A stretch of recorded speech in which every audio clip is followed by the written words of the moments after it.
Hey everybody, welcome back to the channel. I'm Tennessee Fats and today I'm doing a modern comic book review.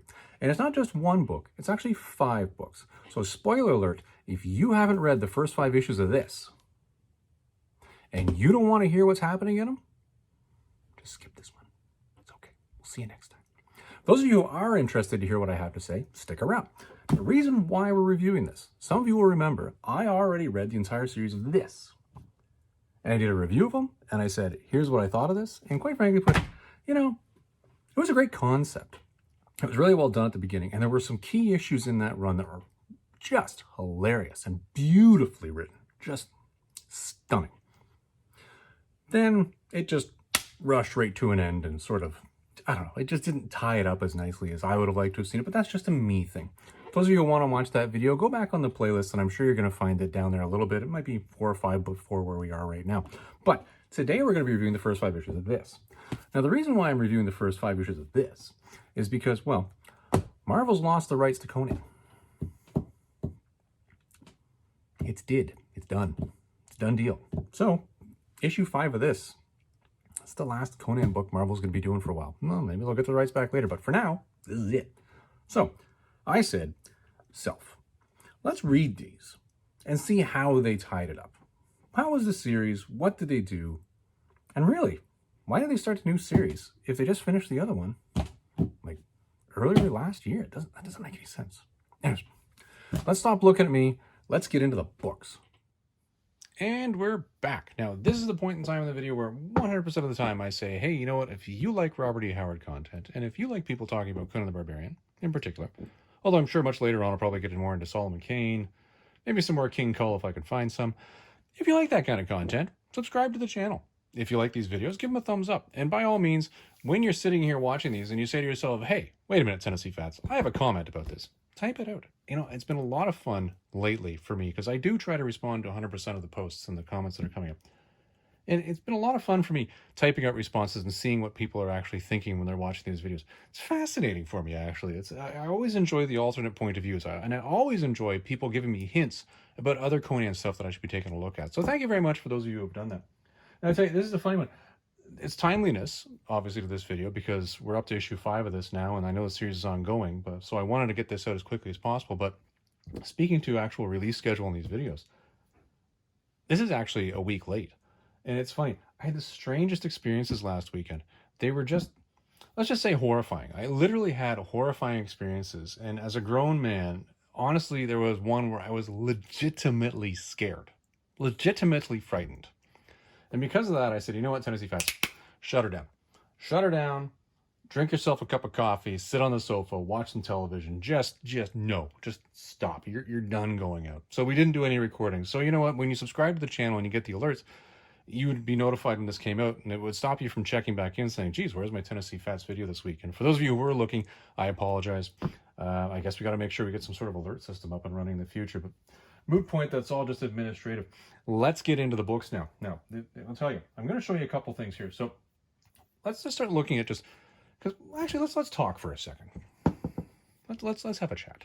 Let's chat. Now, the old Savage Avengers series, and I'm going to go back to my review that I did previously, and you can watch it in its entirety for my full thoughts on it. My thoughts on it were that it was very rushed at the end, and it was almost like it had, I can't even remember the phrase I used, but it was literally like the writer had fatigued. He'd fatigued on the story, he'd fatigued on the characters, and he just wanted to wrap it up.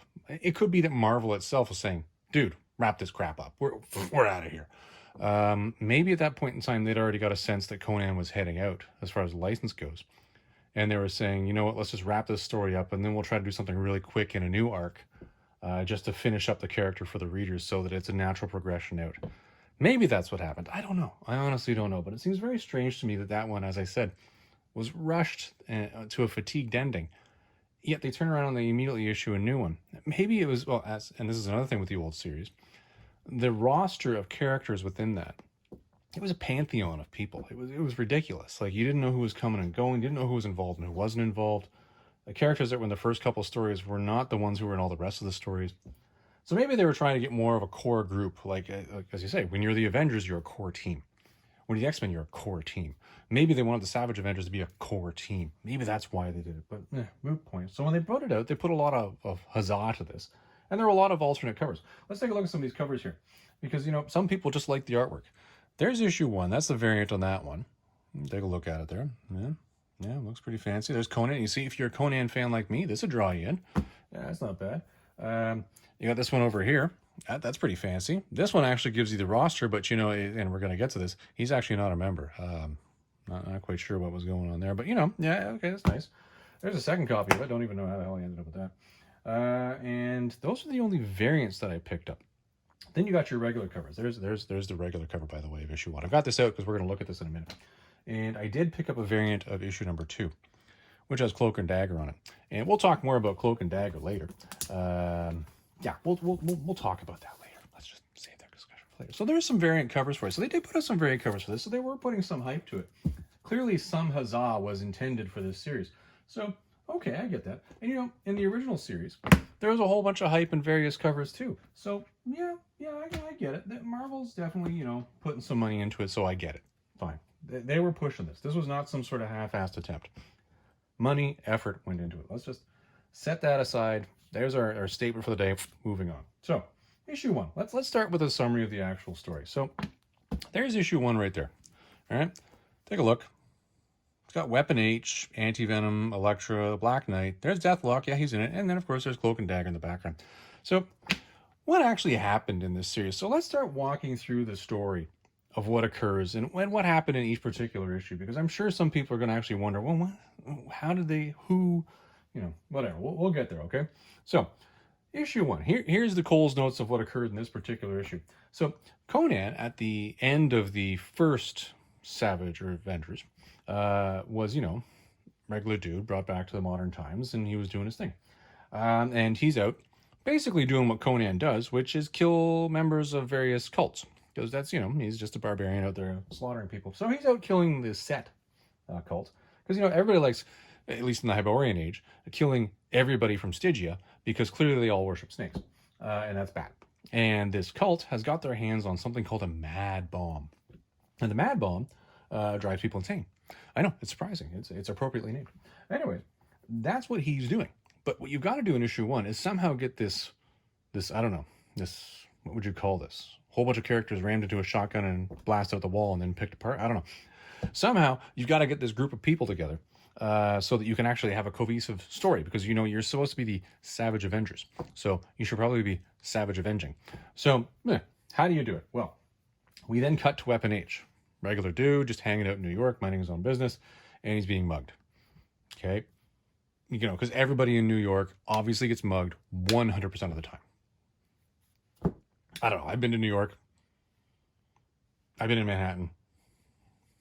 I didn't mugged. But, Black Knight just happens to be in a bar drinking off a bender because, he's all upset because, I'm cursed because of the ebony blade. Yeah, I think we've all heard that story far too many times. All of us have an ebony blade. Anyways, he goes out and says, hey, you muggers, stop that, and whoa. And then, of course, dude turns into Weapon H in the middle of the mugging. Black Knight's like, wah. Anyways, that's how those two meet. Well, just so happens that Anti-Venom over here, dude, guy, Flash Thompson, got it. No legs, but you know what? Great Anti-Venom suit, so he's doing his thing. He's out there with Elektra because he's heard that somebody has stolen a mad bomb. So two of them are trying to find the mad bomb. So a little bit of backstory as to why the two of those are together. And then, of course, you've got Cloak and Dagger just so hanging out, doing their thing. Obviously, the constant story that's perpetually repeated in every goddamn Cloak and Dagger story of, the unrequited love of Ty loves, I can't even remember Dagger's name right now. They're in love, yada. Anyway, so they do their thing. Well, Conan is killing the cultists and basically they set off the mad bomb. Yeah. So they don't even really explain this that much. Somehow, magically, everybody ends up in this subterranean layer where Conan is to stop the mad bomb. This group of people, because somehow these people, or this group of people, are not affected by the mad bomb the way everybody else is. And somehow they have the ability to zone in on exactly where it is and arrive exactly as it goes off. Pretty odd. Anyways, during this whole thing where these guys now show up and Conan's still in the middle of slaughtering cultists, which I'm pretty sure in modern times would be something that we have a bit of an issue with, Deathlock just shows up out of nowhere and accuses Conan of crimes against the timeline, and he needs to be erased.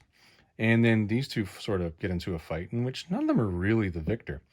Black Knight disarms the Mad Bomb, and Elektra shows Conan, hey, listen, he doesn't seem to be able to, because he's full of nanotechnology, you see. Not like the original Deathlock from the 70s, even though he looks like the original Deathlock from the 70s.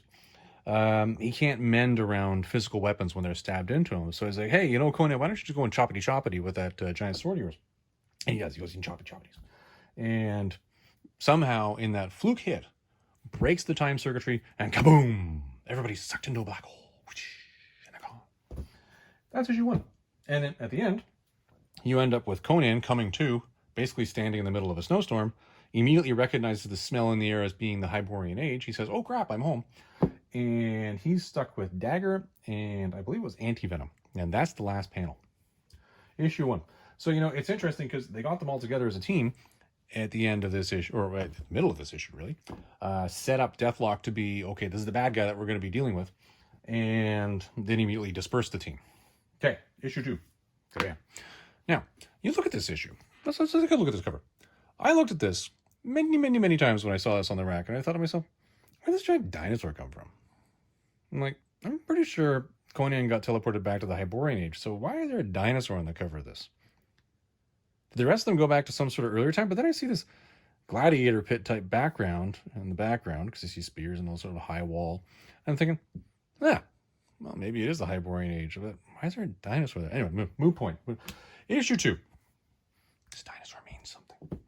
Issue 2. Okay, so as I mentioned, Conan, Dagger, Anti-Venom, they wake up in the Hyborian Age. That was already settled at the end of the close of this issue. They wake up at the end of the Hyborian Age and find themselves in the middle of a giant battle. And this gets really confusing for me, because I'm looking at this going, okay, well, you got Conan, who literally just, wanders around slaughtering everything. And, he seems to be fairly good at it. You got Anti-Venom, who's literally like a symbiote carrying psychopath. Well, he's not a psychopath. He's actually pretty good. But he's out there doing his thing. And then you got Dagger, who can literally throw, light constructs at things. And you're like, okay, well, you're going up against people with bows and arrows and swords. You should probably make out okay. No, they're captured. That's done. Actually, very quickly that it happens. I don't know why. Or they didn't even manage to escape. Another strange part of it. Anyway, then you swap over to Elektra and Cloak. Find themselves in a gladiator pit. And they've apparently beat a bunch of people. And then they say, well, you know what? We're going to bring out our big dude. And the big dude is Devil Dinosaur. There's the explanation for the dinosaur. Now, I apparently don't know enough about Devil Dinosaur. Other than he hangs out with Moon Girl, that's pretty much all I can tell you. Why he would have been trapped in a gladiator pit in the Hyborian Age, no clue. Absolutely no idea. Anyways, they're trying to figure out what to do, and Cloak, because he's got that giant cloak of his that can, absorb things, just basically absorbs Devil Dinosaur, which takes it all out of Cloak, and then he and Elektra are captured, and they're captured. Now, Black Knight and Weapon H, who has now been depowered, actually happened in the battle in this one, because apparently I guess Deathlock has the ability to just suck gamma radiation out of people. Who knew? They wake up, or basically get dropped into a bar, where they start a bar fight. Why wouldn't you start a bar fight? Falling on tables and saying things. And they have to jump out a window. When they jump out the window, somehow Weapon H, who's been depowered, turns into a harpy, grabs onto the Black Knight, and they fly away. And they allude to the fact that suddenly he's no longer just a Hulk anymore. Okay, maybe we're doing some character development. Deathlock apparently has found himself in the Hyborian Age in the bottom of a body of water. And you see him wandering along, makes his way to a village, says, I need a munitions plant. They have no idea what he's talking about. He goes and basically to a blacksmith shop and makes his own futuristic plasma weapon out of nothing but steel and an anvil.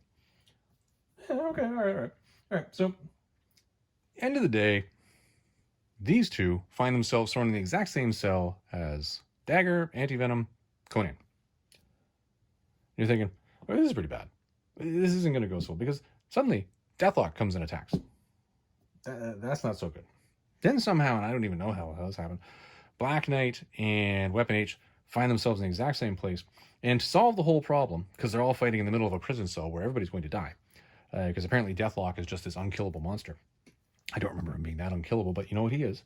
Cloak says, hey, you know what I'm going to do in this tiny, let's just call it a finite space of, I don't know, 20 by 20. I'm going to drop a dinosaur in the middle of it, so everybody get down. Well, they dropped the dinosaur in it. It knocked over Deathlock, and the rest of them made their escape. And at the end of this, they're in a boat, and Elektra somehow has figured out that Deathlock is made of a corpse. And because she's a necromancer, because she's from the hand, she can now use this to her advantage. In the last panel, you have a group of Hyborian cultists literally resurrecting Thulsa Doom. Think about the name I just said. Thulsa Doom. I didn't know you could resurrect Thulsa Doom. Everything I've read about Thulsa Doom, particularly in all the Cull comics, not quite sure how that resurrection occurred, but it did. That's issue 2 for you. Okay. Those are those two done. Okay, issue 3. Issue 3. Kapow. Okay, well, as you can see, you have Elektra here, and she's fighting Deathlock with a whole bunch of stuff in his back. And he doesn't seem to be winning this one. Well, at least he's got a whole bunch of stuff in him that would suggest he's not winning. But, let's just discuss this one, shall we? So, effectively, this entire issue, whole thing, except for the last couple pages, is effectively a trap. Elektra has had them head south to a temple that worships death. That actually literally worship death, based on the wording in here, in the pre-cataclysmic days, which would be Cull days, for those of you who don't know pre-cataclysm or post-cataclysm. Anyway, she traps basically Deathlock into this little menagerie that she set up, where he has to run this gauntlet of fighting everybody on the team individually, just to get to the point where she has him weakened enough where she's going to use a necromantic spell on her. And surprisingly enough, it's actually working. You're like, whoa, okay, didn't see that coming. This is going to be a pretty quick wrap up of this whole Deathlock story, and everybody's fine. Well, you see, as I mentioned at the end of this, Thulsa Doom was just resurrected. Thulsa Doom has been brought back because there's some sort of prophecy of the twice returned, or the blood of the twice returned. I guess Thulsa Doom being one of them. I don't know why he would be twice returned, but either way, he's twice returned. And he needs to get Conan, so he comes in and interrupts her spell. Because you know who's really good at necromancy? Thulsa Doom. In a temple where they worship the dead. Yeah, probably not the best place for him to be, but it happened. And they didn't know he was coming, so bottom line is, whole thing goes to poop. He walks into this whole mess and basically has this giant fear bomb or magical fear spell go off. He also starts stabbing people with these Eldritch swords, which are supposed to separate their souls from their bodies. And magically, the Savage Avengers, over a 3-panel sort of series there, are seen fighting one another physically, but in their own minds, they're fighting their worst fears. So, yeah, that's kind of odd. Conan, on the other hand, not at all. Thulsa Doom explains to him, listen, I'm going to take you away, and we're going to do this whole twice returned blood thing, and we're going to bring Set back, literally living in the earth. The god Set, we're just going to reincarnate him here as a living entity on the planet. And that obviously Conan's not too good with that, but somehow these only two, not 4, no 2, only 2 cultists managed to overpower Conan. And it's pretty weird, because the byproduct here, and what was not seen, was the fact that Deathlock was already there, and he was pretty weakened. And when she started casting the necromantic stuff on him, he wasn't doing too good with it. And when Thulsa Doom threw off this fear spell, Deathlock started went a little nuts. Started basically screaming, get out of my head. Blew off this sort of teleportation thing at the same time that Thulsa Doom teleported away with Conan. And he's gone. And now all the rest of the Avengers wake up and Conan's gone. They recognize... I don't think they actually... Well, no. Somehow Elektra recognized who Thulsa Doom was, which is kind of weird. And they sort of like, ooh, we might have just made things worse. Good closing on that one. Good closing. Yep, nicely done. All right. But, the plan was good to begin with, so 2 points to them. All right, issue 4. Bingity, bangity, bongity. Now, as you can see, there's a very clear hint. I don't know if it couldn't be any clearer. Here lies Miles Morales. What? Yeah, so kind of a weird one. This is where the story sort of goes, to the side. Sort of goes to the side for me. And really, it went to the side for me, and I think this was intentional. I do think this was intentional. Here you have, and think of the big picture. Marvel is losing this guy. Savage Avengers is here, and Conan's gone, or will be gone soon. So what do you do? Well, you've already got this villain sort of written into it right here. He's not. He's Deathlock is a bad dude. Both the original one and then the other one that was when was that? 2008, 2009, and now this guy who apparently is from the future. Bad dude, or badass dude, more correctly. Well, this particular issue, this is a story issue. This is a character development issue. Let's talk about what happens in this one. So, Falls of Doom, as we know, teleported away here. He has a long conversation with Conan, and it basically explains the whole thing about the twice return. But it doesn't actually explain the twice returns blood thing. What doesn't matter? He explains what he's going to do. Actually offers Conan, I believe, the opportunity to say, listen, instead of you being eaten by Set as soon as he comes to the earth, how about I keep you alive and you just have to be a menial servant? And Conan doesn't do too well with that. Anyways, while this is happening, the team, we gotta get the band back together. The band, I'm gonna call them that now. The band is randomly teleporting around, basically trying to find Conan, and they're basically teleporting around because I guess they're tracking necromancy and Sumerians. And my understanding when we get to the panel where suddenly the band is back together is that they've been teleporting around basically to Sumerian graveyards, which isn't going that well. Yeah, really, it's not. You're not finding Conan at that point in time. And they say to themselves, hey, Black Knight, like, you're supposed to be this big genius dude. What are we going to do? And he goes, whoa. Now, character twist. He turns around and says, no, I'm not the only genius on the team here. And he looks over at Weapon H.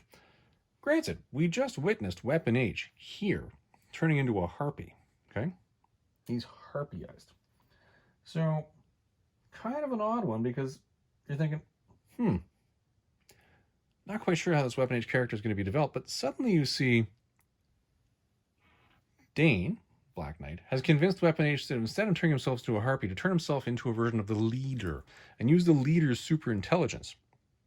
Well, using the leader's super intelligence, not only do they locate Conan and then teleport to where he is, they also manage to reanimate an entire graveyard full of Sumerian psychopaths into zombies.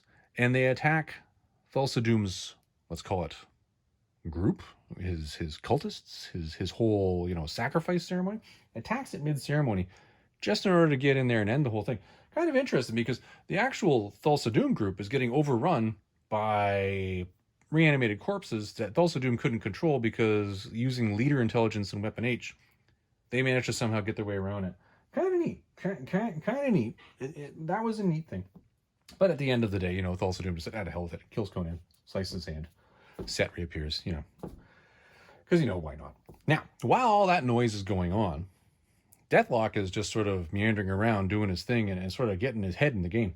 At least his head in the game for him. He is Miles Morales. They gave you the hint right on the cover there. He literally is Miles Morales. And I don't know if this is from a future time. Are they trying to do a Days of Future Past thing here? I'm not entirely sure, but you literally get to read many, many, many pages of character development of Miles Morales' effective death at the hands of Annihilus and a whole bunch of his monsters.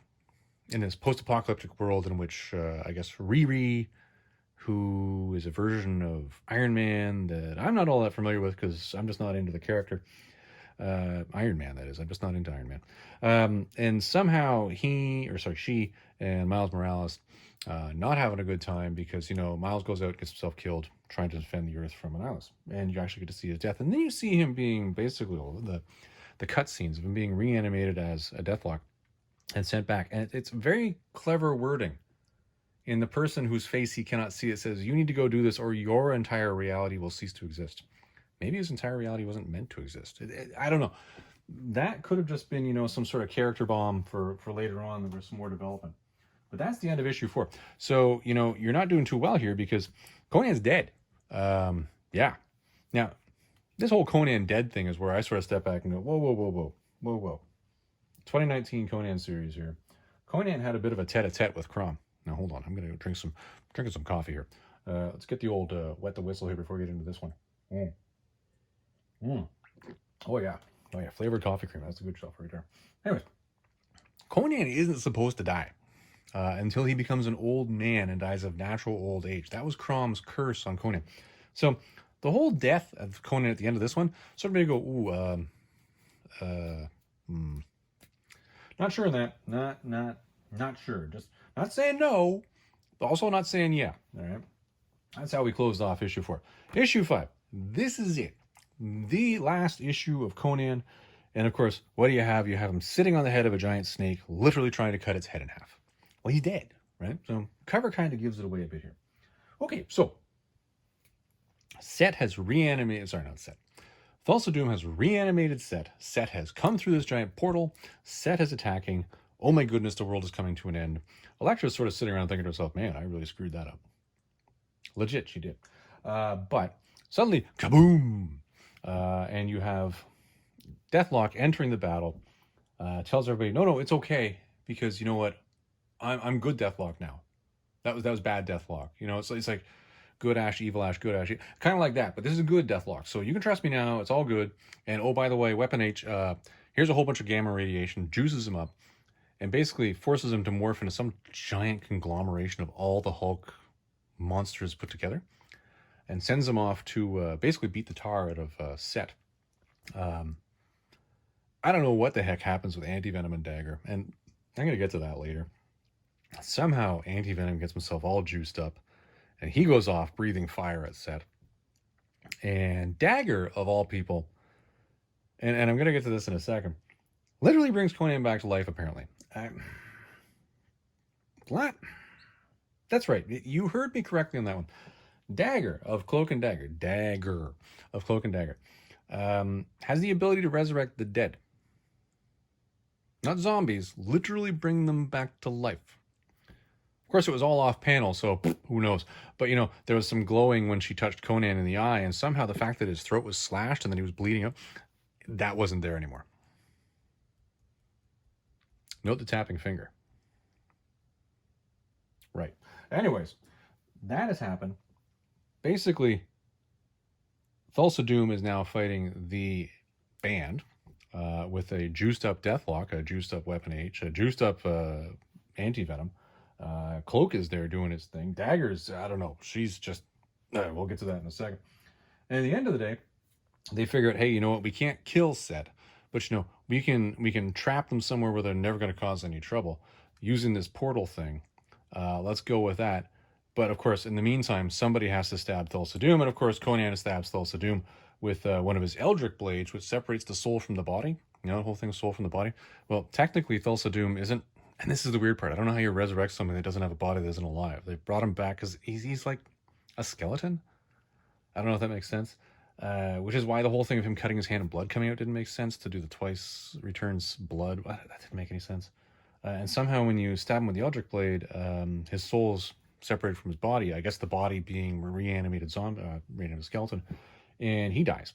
And he dies off saying, "Oh no, not the dark." Anyways, so when they figure out the whole portal thing and how to get Set out of there because they can't destroy him, they say, "Let's just do this. Conan, would you mind staying here and seeing us through?"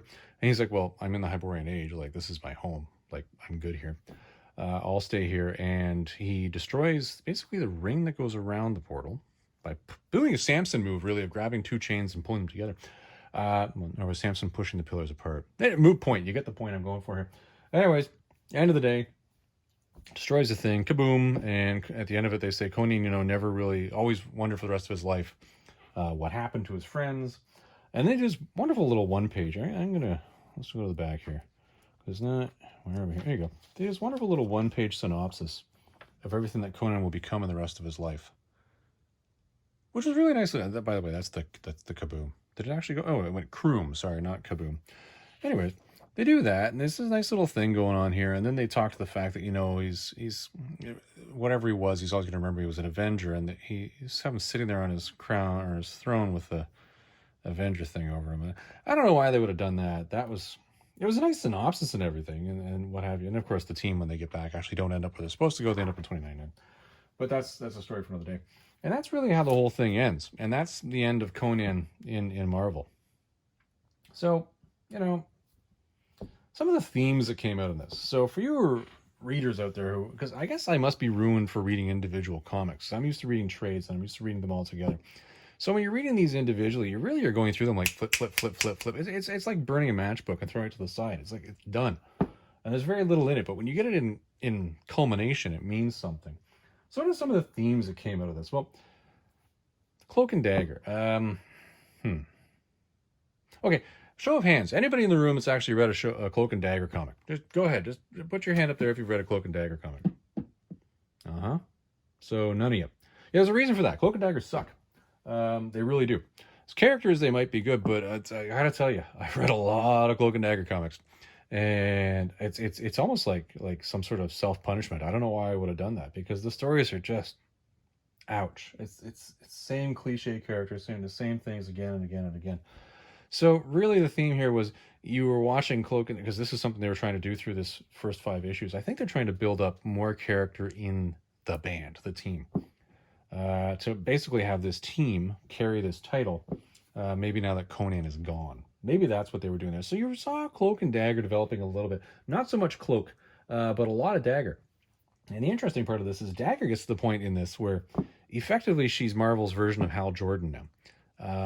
Just because of her exposure to the Hyborian Age, she has the ability to make light constructs now, like a bow and arrow, a suit of armor, a wall. Okay. She can also resurrect the dead. Yeah, we'll leave that one alone. So there was some character development there.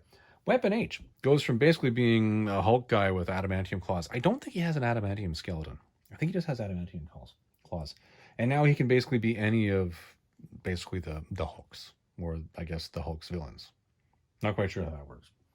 Not quite sure at all. Dane, apparently, the Black Knight, not only has the ability to carry the soul of the black or ebony sword, apparently he has the ability to turn into the wraith that has enchanted the soul, which is, that's okay, whatever. And then, of course, basically you have now another version of Deathlock that's Miles Morales.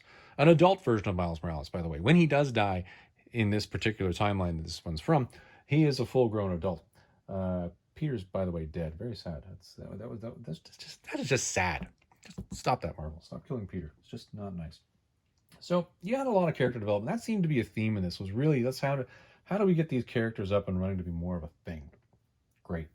What was nice about this? Well, again, the character development. That was basically it. What wasn't so nice in this, though? Or what was meh in this? Well, I'll tell you one thing that sort of threw me off, I don't quite get it, was for some reason through issue 1 through 5, even though there was very little actual going on here, somehow Dagger and Anti-Venom have formed some sort of a romantic entanglement, which is what leads to him getting here some sort of power to breathe fire out and fly around and, attack a god. Not quite sure on that. It wasn't really written in, or if it was written in, it was written in on pages that were left on the floor when the rest of the book was published. So, not quite sure what happened. It could be the constant problem of too much story, too little pages. We got to get the story moving. We don't know how many titles they're going to have public interest for, how many issues public interest will be sticking around for, so we got to get it going as quick as we can. Maybe that's what they were going for. And, it's funny. I oftentimes refer to that as marveling, where you're just basically take as many stories as you can, load them into a shotgun, shoot them at a wall, put them back together, and that's what your issue is going to be. The new X-Men model, effectively. Very much what I was seeing here, where the stories were intertwined in such a haphazard way up here in issue 1. At the end of the day, you've got a functioning team now. Now you've got romantic entanglements that somehow formed here that I didn't see. It's just a weird thing. And the other meh thing that sort of threw me off, and maybe this was supposed to be the case. Maybe Dagger didn't actually bring Conan back from the dead. Maybe she thought she did. Maybe that was whole Crom 2019 curse sort of working out that actually brought Conan back from the dead where he was at the end of this one. I don't know. I really don't know. It sort of leaves you stepping back going, I'm just not too sure. There's a lot of assumptions in this series when you're going through it, where if you're not willing to buy all those assumptions on the way you're going, or you're saying to yourself, geez, I would like these assumptions to perhaps be written out and showing me where they're coming from, you're going to miss it on this one. Did I like it? Well, I'm a Conan guy. That's my shtick. This was not Conan-centric. Pieces of it were. But this was much more Deathlock-centric, much more Elektra being a leader-centric, much more let's get this team working together as the band back together. I'm not entirely sure I did like it. I like the one-page synopsis in here. That was nice. I don't know why they would have had him sitting in a throne underneath an Avengers logo. That was kind of off, but whatever. That's sort of my thoughts on it. would a Marvel buyer like this? Would one of the you're a young man or a young woman out there, and you're saying to yourself, "Hey, you know what? I'm gonna go buy some of these comics because I buy comics and there are new comics all the time and I read them." Maybe you buy them electronically. Would you like to? Maybe this is what the readers want today. As an old man, which I am, this is not what I want. I don't like this model of writing, so it just doesn't kick it for me. But you know, maybe the young kids do. I really can't speak to it because I'm not a young kid. Now, should you buy this? Well, if you're watching my channel, based on my demographics, at least from what I'm seeing spit out at me by Google Analytics, you're my age group. So no, don't buy this. If you're buying this and you're watching my channel, you're buying if you're watching my channel, you're watching it for Conan. So if you're buying this and watching my channel, you're going to find yourself in the same position I was, where I'm like, meh. You were wrapping it up. I get you had to wrap with the Conan character, but I don't know. It just didn't get there the way I would have liked it. And you know, a lot of people maybe are going to read the story and say, no, that Miles Morales twist in there and the development there was awesome. And, you know, seeing this group of characters is something I've always wanted to see. And you know what, Tennessee Fats, I don't think Cloak and Dagger do suck. Well, I do. Maybe you're going to like this. I don't know. That's my 2 cents on this. If I was you, as a viewer of my channel, I wouldn't bother buying the first 5 issues of this. All you need to know is that Conan is no longer with Marvel. You didn't miss much. Yeah. Now, if you want to read all the rest of the Savage stuff, go for it. Yeah, I'm sure you'll like it. The rest of the characters, if you're interested in them, they'll probably carry it for you. Especially the Deathlock thing. I actually do like Deathlock, so it's kind of funny seeing this version of Deathlock coming up. Anyway, everybody, that's my 2 cents on this one. I will see you in the next video. I guess what we'll try to do in the next one, I might do something that's more binding related on the next one. Because I do actually have some bound books that I bought that somebody else actually had professionally bound. And I want to compare and contrast them with the ones that I had done, because they were done by 2 different companies. Anyways, everybody, hope you enjoyed this one. We'll see you in the next video.